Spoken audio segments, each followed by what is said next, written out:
شخص مدینے کا بادشاہ بننے والا تھا کہ اچانک آپ صلی اللہ علیہ وسلم کی آمد ہو گئی اور لوگوں کا رخ اس کے بجائے آپ صلی اللہ علیہ وسلم کی طرف ہو گیا.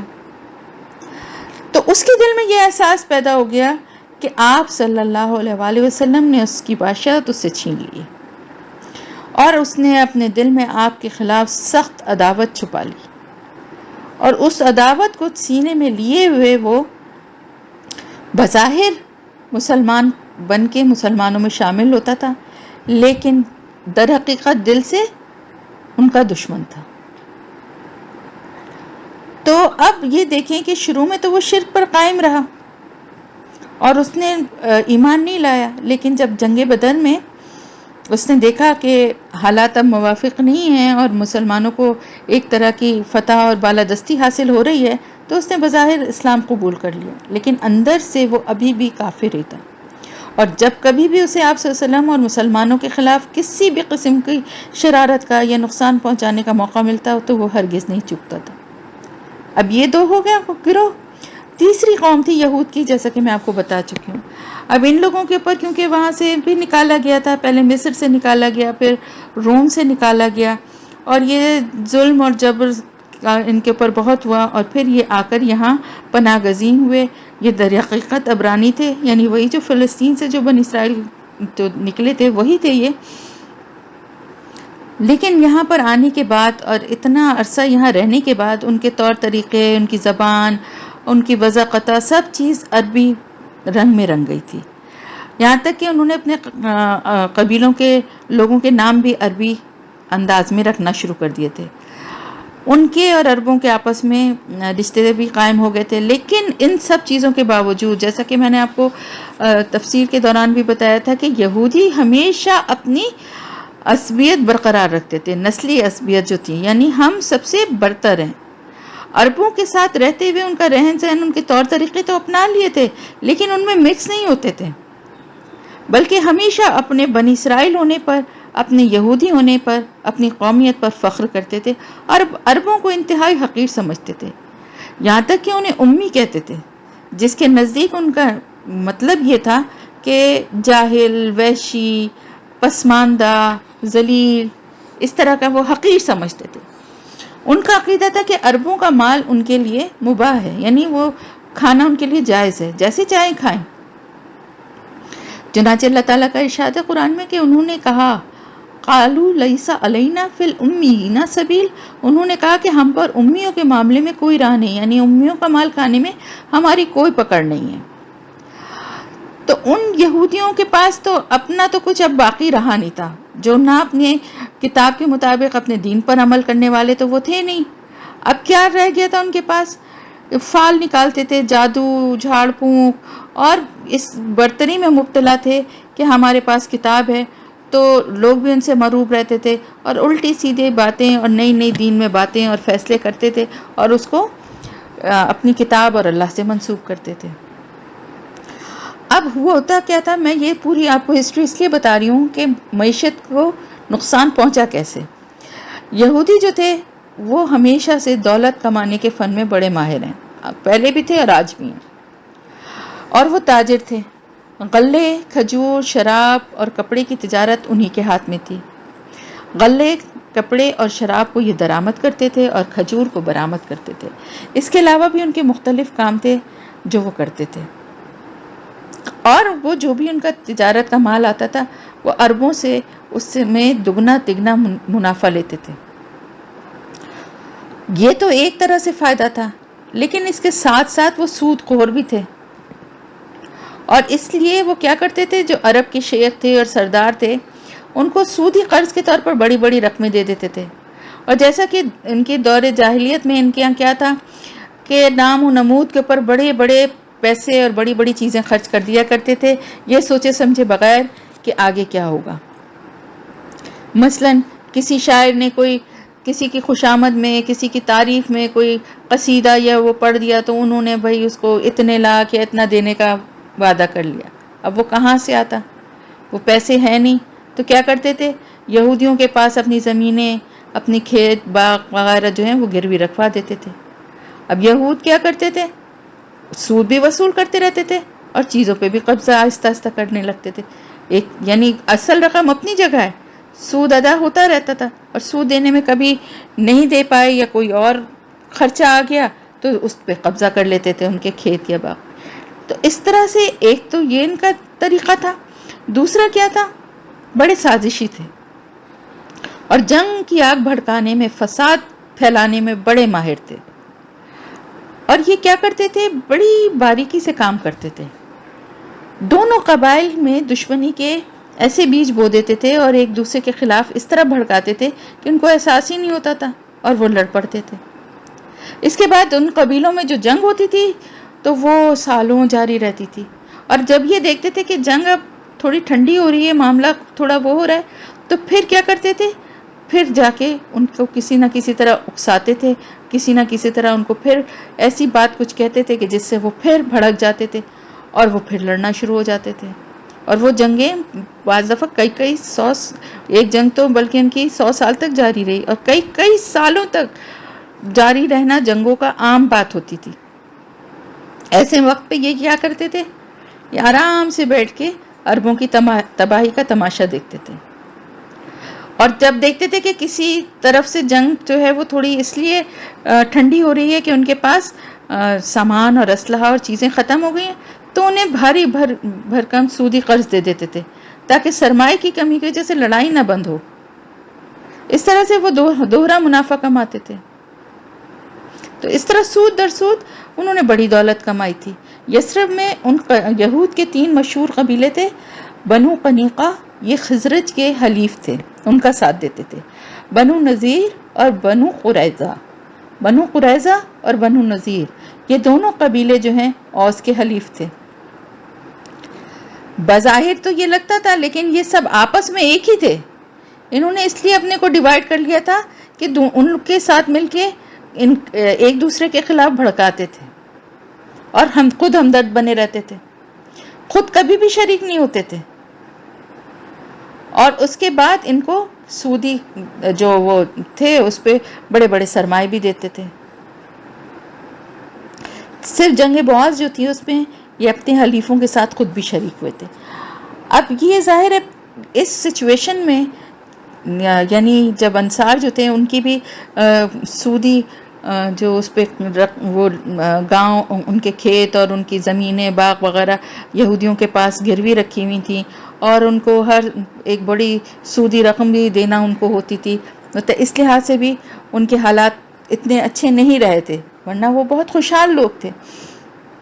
اچھا، یہود جو تھے ان کو تو یہ پتا تھا کہ ایک رسول آنے والا ہے، تو وہ تو یہ سوچتے تھے کہ ان کے آنے کے بعد جو ہے اور زیادہ ہمارا عروج ہوگا، یعنی ہم یہ جو کام کر رہے ہیں اس میں تو ابھی تو مدینے تک ہی ہیں، پورے عرب میں ہمارا ہی وہ ہوگا، ہم یہی سارا اسی طرح کر کے پورے عرب کو ہی اپنے سود کے اس میں جکڑ لیں گے، اور ہم اہل کتاب ہیں اور رسول بھی ہمارے پاس ہوگا. تو شروع میں تو انہوں نے کیا کیا کہ آپ صلی اللہ علیہ وسلم کے آنے پہ اتنا کوئی انہوں نے برا وہ نہیں کیا. وہ یہ کہ ایک یہ چیز کی تو تکلیف ان کو تھی کہ ہمارے بنی اسرائیل میں سے نہیں آئے، اس لیے آپ صلی اللہ علیہ وسلم کو ماننے کو تیار نہیں تھے. لیکن پھر بھی ان کو یہ تھا کہ ظاہر اہل کتاب تھے تو کہ ہماری باتوں کی ہی تصدیق کریں گے. لیکن جب آپ صلی اللہ علیہ وسلم آئے اور آپ کی جو تعلیمات اور آپ کی جو باتیں انہوں نے دیکھی تو اس سے ان کو اور زیادہ اسلام اور مسلمانوں سے عداوت ہو گئی، کیونکہ اب ان کو یہ اندیشہ ہوا کہ اب یہ قبائل جو تھے جو آپس میں دشمن تھے یہ تو اب بھائی چارہ اور محبت کی باتیں کرنے لگے ہیں، اور اب جو ہے ایسا نہ ہو کہ یہ ہم سے حساب کتاب لینے لگیں اور وہ جو سود کے مال اور جو کچھ ہم نے ان سے وصولا ہے اس کو واپس ہتھیانے کے لیے یا اپنی زمینوں اور باغات کو واپس نہ لینے کی کوشش نہ کرنے لگیں. ابن اسحاق کا ایک بیان ہے یہودیوں کے طرز عمل کو، رویے کو، جس سے ہمیں سمجھنے میں مدد ملے گی. ان کا ارشاد ہے کہ مجھے ام المومنین حضرت صفیہ جو تھیں ایک بہت بڑے عالم، ان کے عالم تھے یہودیوں کے، ان کی بیٹی تھیں. بعد میں آپ صلی اللہ علیہ وسلم سے ان کی شادی ہوئی تھی. تو ان سے یہ روایت ہے کہ انہوں نے فرمایا کہ میں اپنے والد اور چچا کی نگاہ میں سب سے چہیتی، اپنے والد کی سب سے چہیتی اولاد تھی۔ چچا اور والد سے میں جب بھی ملتی تھی تو وہ اپنی اولاد کے بجائے مجھے ہی اٹھاتے تھے، یعنی اتنی محبت کرتے تھے۔ جب رسول اللہ صلی اللہ علیہ وسلم تشریف لائے اور قباء میں بنو عمر کے ہاں نزول فرما ہوئے تو میرے والد حی بن اخطب اور میرے چچا ابو یاسر آپ صلی اللہ علیہ وسلم کی خدمت میں صبح سویرے حاضر ہوئے اور غروب آفتاب کے وقت واپس آئے، بالکل تھکے ماندے، گرتے پڑتے، لڑکھڑاتی چال چلتے ہوئے۔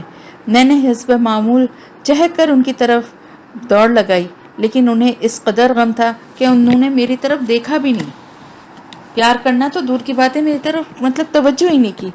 پھر میں نے اپنے چچا کو سنا کہ وہ میرے والد حی بن اخطب سے کہہ رہے تھے، کیا یہ وہی ہے؟ میرے والد نے کہا، ہاں خدا کی قسم۔ چچا نے کہا، آپ انہیں ٹھیک ٹھیک پہچان رہے ہیں؟ والد نے کہا، ہاں۔ چچا نے کہا، تو اب آپ کے دل میں ان کے متعلق کیا ارادے ہیں؟ والد نے کہا، عداوت، خدا کی قسم، جب تک زندہ رہوں گا۔ اب اس سے آپ کو اندازہ ہوا یہودیوں کا کہ جو قرآن بار بار کہتا ہے نا کہ وہ ایسا پہچانتے ہیں آپ کو جیسے اپنے بیٹوں کو، تو واقعی وہ پہچانتے تھے آپ کو، اور پہچاننے کے بعد انکار کر رہے تھے۔ اس کی شہادت صحیح بخاری کی ایک روایت سے بھی ملتی ہے جس میں حضرت عبداللہ بن سلام رضی اللہ تعالیٰ عنہ کے مسلمان ہونے کا واقعہ بیان کیا گیا۔ حضرت عبداللہ بن سلام بہت بڑے عالم تھے یہودیوں کے۔ ان کو جب اطلاع ملی کہ آپ صلی اللہ علیہ وسلم بنو نجار میں آپ کی آمد ہوئی ہے تو وہ آپ کی خدمت میں حاضر ہوئے اور چند سوالات پیش کیے جنہیں صرف نبی ہی جان سکتا تھا، اور جب نبی صلی اللہ علیہ وسلم کی طرف سے ان کے جواب سنے تو وہیں اسی وقت مسلمان ہو گئے۔ پھر انہوں نے کہا آپ صلی اللہ علیہ وسلم سے کہ یہودی ایک بہتان باز قوم ہے، اگر انہیں اس سے پہلے کہ آپ صلی اللہ علیہ وسلم کوئی دریافت فرمائیں میرے اسلام لانے کا پتہ لگ گیا تو وہ میرے پر بہتان لگانا شروع کر دیں گے۔ لہٰذا آپ صلی اللہ علیہ وسلم نے یہودیوں کو بلایا، ان کا ایک وفد آیا۔ جب وہ آئے تو عبداللہ بن سلام گھر کے اندر چھپ گئے۔ آپ صلی اللہ علیہ وسلم نے دریافت فرمایا، عبداللہ بن سلام تمہارے اندر کیسے آدمی ہیں؟ انہوں نے کہا، ہمارے سب سے بڑے عالم ہیں اور سب سے بڑے عالم کے بیٹے ہیں، ہمارے سب سے اچھے آدمی ہیں اور سب سے اچھے آدمی کے بیٹے ہیں۔ ایک روایت کے مطابق یہ الفاظ تھے کہ ہمارے سردار ہیں اور ہمارے سردار کے بیٹے ہیں، اور ایک دوسری روایت کے الفاظ ہیں کہ ہمارے سب سے اچھے آدمی ہیں اور سب سے اچھے آدمی کے بیٹے ہیں، ٹھیک ہے، اور ہم میں سب سے افضل ہیں اور سب سے افضل آدمی کے بیٹے ہیں۔ رسول اللہ صلی اللہ علیہ وسلم نے فرمایا، اچھا یہ بتاؤ اگر عبداللہ مسلمان ہو جائیں تو؟ یہودیوں نے 2 یا 3 بار کہا، اللہ ان کو اس سے محفوظ رکھے۔ اس کے بعد حضرت عبداللہ بن سلام رضی اللہ تعالیٰ عنہ برآمد ہوئے اور فرمایا، اشہد ان لا الہ الا اللہ و اشہد ان محمد رسول اللہ، میں گواہی دیتا ہوں کہ اللہ کے سوا کوئی عبادت کے لائق نہیں، اور میں گواہی دیتا ہوں کہ محمد اللہ کے رسول ہیں۔ اتنا سننا تھا کہ یہودی بول پڑے، شرنا شرنا وابن شرنا، یہ ہمارا سب سے برا آدمی ہے اور سب سے برے آدمی کا بیٹا ہے۔ یعنی اسلام لاتے ہی ان کے سٹیٹمنٹ چینج ہو گئی، اور پھر انہوں نے ان کی برائیاں شروع کر دیں۔ اس موقع پر ایک روایت میں کہ حضرت عبداللہ بن سلام رضی اللہ عنہ نے فرمایا، اے یہودیوں کی جماعت، اللہ سے ڈرو، اس اللہ کی قسم جس کے سوا کوئی معبود نہیں، تم لوگ جانتے ہو کہ آپ صلی اللہ علیہ وسلم اللہ کے رسول ہیں اور آپ حق لے کر تشریف لائیں، لیکن یہودیوں نے کہا کہ تم جھوٹ کہتے ہو۔ یہ پہلے ہی دن ہوا تھا آپ صلی اللہ علیہ وسلم کے وہاں پہنچنے کے بعد۔ تو اب آپ کو یہ بات میں اس لیے بتائی تھی کہ اب آپ کو پتہ چل گیا، اندازہ ہو گیا کہ مدینے کے حالات کیا تھے۔ ان کے باغات اور زمینیں بہت حد تک یہودیوں نے ضبط کی ہوئی تھیں، اور جو مسلمان مکے سے ہجرت کر کے مدینے آ رہے تھے تو وہاں سے آنے والوں سے بھی قریش نے ان کی زمینیں، مکانات، مال اور دولت سب کچھ ضبط کر لیا تھا، اور یہاں تک کہ ان کے اہل و عیال کو بھی وہاں روک لیا تھا، بلکہ جس کو پا سکے تھے اس کو قتل کیا، وہ قید کیا، اذیتیں دی، یہ سارے کچھ چل رہا تھا نا معاملہ۔ تو اب وہاں سے جو لوگ آ رہے تھے تو وہ بے سر و سامان آ رہے تھے۔ اب یہاں پہنچنے کے بعد یہاں پر بھی اتنے سازگار حالات نہیں تھے۔ اب یہ ساری بات آپ کو سمجھ میں آ گئی کہ کس طرح کی وہاں کی اکانومی چل رہی تھی، اور اس میں پھر اتنے سارے اور مزید مسلمانوں کا آنا۔ اب اس کا حل آپ صلی اللہ علیہ وسلم نے کیا نکالا؟ آپ صلی اللہ علیہ وسلم نے مسجد نبوی کی تعمیر کا اہتمام فرما کر پھر ایک جگہ ان کو مہاجرین اور انصار کے درمیان مواخات اور بھائی چارے کا ایک نظام بھی بنایا ہے۔ ابن قیم لکھتے ہیں کہ پھر حضور صلی اللہ علیہ وسلم نے حضرت انس بن مالک رضی اللہ عنہ کے مکان میں مہاجرین اور انصار کے درمیان بھائی چارہ کروایا۔ یہ کل 90 آدمی تھے، آدھے مہاجرین اور آدھے انصار۔ بھائی چارے کی بنیاد یہ تھی کہ ایک دوسرے کا ساتھ دیں گے، ایک دوسرے کے غمخوار ہوں گے، اور موت کے بعد قرابت داروں کے بعد، نسبی قرابت داروں کے بعد یہی ایک دوسرے کے وارث ہوں گے۔ وراثت کا یہ حکم جنگ بدر تک قائم رہا۔ پھر یہ آیت نازل ہو گئی کہ نسبی قرابت دار ایک دوسرے کے زیادہ حقدار ہیں، تو انصار و مہاجرین میں باہمی وراثت کا حکم ختم کر دیا گیا، لیکن بھائی چارے کا عہد باقی رہا۔ اب اس بھائی چارے سے کیا ہوا؟ یہ صرف ایک کھوکھلا، صرف منہ سے کہنے والا بھائی چارہ نہیں تھا کہ تم بھی مسلمان ہو تو ہمارے بھائی ہو ہم، بلکہ یہ اس بھائی چارے پہ عمل کر کے دکھایا۔ چنانچہ صحیح بخاری میں مروی ہے کہ مہاجرین جب مدینے تشریف لائے تو آپ صلی اللہ علیہ وسلم نے حضرت عبد الرحمن بن عوف رضی اللہ عنہ اور سعد بن ربیع کے درمیان بھائی چارہ کرایا۔ اب اس بھائی چارے کے بعد کیا ہوا کہ حضرت سعد نے حضرت عبد الرحمن سے کہا کہ انصار میں سب سے زیادہ مالدار ہوں، میرا مال 2 حصوں میں بانٹ کر آدھا آپ لے لیں، اور میری 2 بیویاں آپ دیکھ لیں، جو آپ کو پسند ہو مجھے بتا دیں، میں اسے طلاق دے دوں گا، اور عدت گزرنے کے بعد آپ اس سے شادی کر لیں۔ یہ کس کا حوصلہ اور ظرف تھا؟ انصار کا، جن کے پاس مہاجرین بے سر و سامانی میں آئے تھے۔ اب مہاجرین کا رویہ دیکھیے۔ حضرت عبد الرحمن رضی اللہ عنہ نے کہا، اللہ آپ کے اہل اور مال میں برکت دے، مجھے اس میں سے کچھ نہیں چاہیے، آپ یہ بتائیں کہ آپ کا بازار کہاں ہے۔ لوگوں نے انہیں بنو قینقاع کا بازار بتایا، وہ واپس آئے تو کچھ پنیر اور گھی لے کر آئے، اس کے بعد وہ روز جاتے رہے، یعنی انہوں نے تھوڑا ان سے کچھ پیسے لیے اور اپنا کام شروع کر دیا۔ تو اس طرح اب حضرت ابو ہریرہ رضی اللہ عنہ سے ایک روایت ہے کہ انصار نے حضور صلی اللہ علیہ وسلم سے عرض کیا کہ آپ ہمارے درمیان اور ہمارے بھائیوں کے درمیان ہمارے کھجور کے باغات تقسیم فرما دیں۔ خود سے کہہ رہے ہیں، یعنی وہ لوگ نہیں کہہ رہے جن کو کہ بھائی بنایا ہے، جو بیچارے بے سر و سامان آئے ہیں، وہ یہ نہیں کہہ رہے کہ ان کے مال میں سے ہمیں بھی حصہ دے دیں اگر ہمارے بھائی بنے، بلکہ جو جن کے پاس ہے وہ کہہ رہے ہیں۔ یہ تھا اسلام کی اصل روح اور اصل جو مواخات تھی۔ تو آپ صلی اللہ علیہ وسلم نے فرمایا کہ نہیں، ایسا نہیں ہوگا۔ انصار نے کہا تو پھر اس طرح سے کر لیں کہ مہاجرین جو ہیں وہ ہمارا کام کر لیا کریں، یعنی باغات جو ہیں وہ ہمارے ہیں، اس میں کام وہ کر لیا کریں، اور پھل میں آپ لوگ ہم شریک کر لیا کریں انہیں بھی۔ تو انہوں نے کہا ہاں یہ ٹھیک ہے، ہم نے بات سنی اور مانی۔ اس سے یہ اندازہ کیا جا سکتا ہے کہ انصار نے کس طرح بڑھ چڑھ کر اپنے مہاجر بھائیوں کا اعزاز و اکرام کیا، اور کتنی محبت سے، خلوص سے، ایثار سے، قربانی سے کام لیا۔ اور مہاجرین کا رویہ بھی ہمیں نظر آتا ہے کہ ان کی اس کرم کی، ان کی اس نوازش کی، ان کی اس محبت کی، قربانی کی انہوں نے کتنی قدر کی۔ انہوں نے اس کا کوئی غلط فائدہ نہیں اٹھایا، بلکہ صرف اتنا ہی لیا جس سے وہ اپنی معیشت کو بہتر کر سکیں۔ تو یہ ایک بہت ہی حکمت سے والا فیصلہ تھا آپ صلی اللہ علیہ وسلم کا، یہ بھائی چارے کا نظام، اور اس کی وجہ سے مسلمانوں کے بہت سارے مسائل جو تھے، ان کو جو درپیش تھے، ان کا یہ ایک بہترین حل بھی تھا۔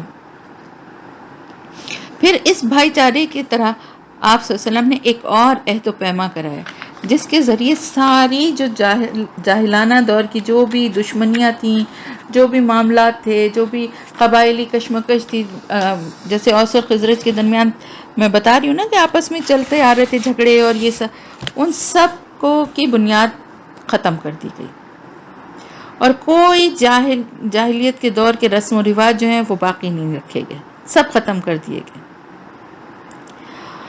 تو مہاجر جو تھے، قریش کے مہاجر جو تھے وہ بھی، اور انصار کے تمام قبیلے جو تھے وہ بھی اس بات پہ ایگری تھے، اور آپس میں ان لوگوں نے یہ معاہدہ کرنے کے بعد یہ جو بھائی چارے کا نظام تھا، اس کے بعد یعنی اس طرف سے تو بے فکر ہو گئے۔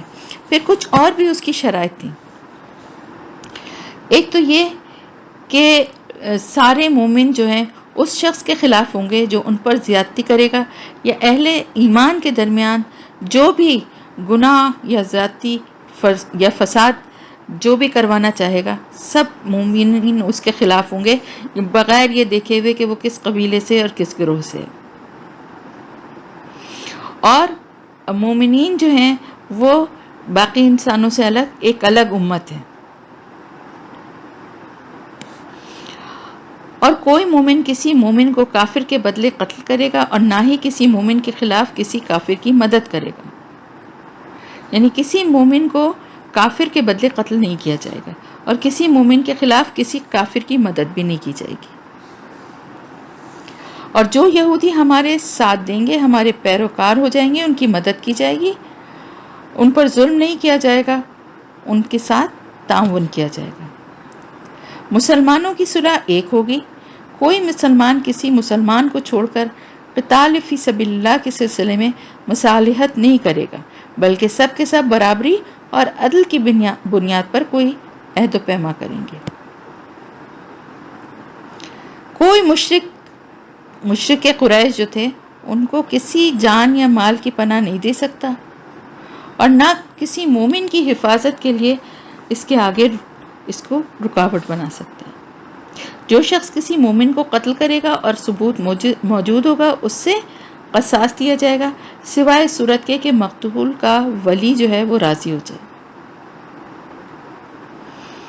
کسی مومن کے لیے یہ حلال نہیں ہوگا کہ کسی ہنگامہ کرنے والے بدنیت کی مدد کرے، اسے پناہ دے، اور جو اس کی مدد کرے گا یا اسے پناہ دے گا، اس پر قیامت کے دن اللہ کی لعنت اور اس کا غضب ہوگا، اور اس کا فرض نفل کچھ بھی قبول نہ کیا جائے گا۔ اور یہ کہ تمہارے درمیان جو بھی اختلاف ہوں گے، جو بھی جھگڑے ہوں گے، یا کوئی بھی معاملہ مقدمہ کوئی بھی اس میں اللہ عز و جل اور محمد صلی اللہ علیہ وسلم کی طرف اس کو پلٹایا جائے گا، اور ان کا ہی فیصلہ آخری فیصلہ سمجھا جائے گا، اس کے آگے کوئی زبان نہیں کھول سکتا۔ تو یہاں تک آج رکھتے ہیں الحمدللہ، اور آگے پھر انشاءاللہ تعالی اگلے ہفتے کا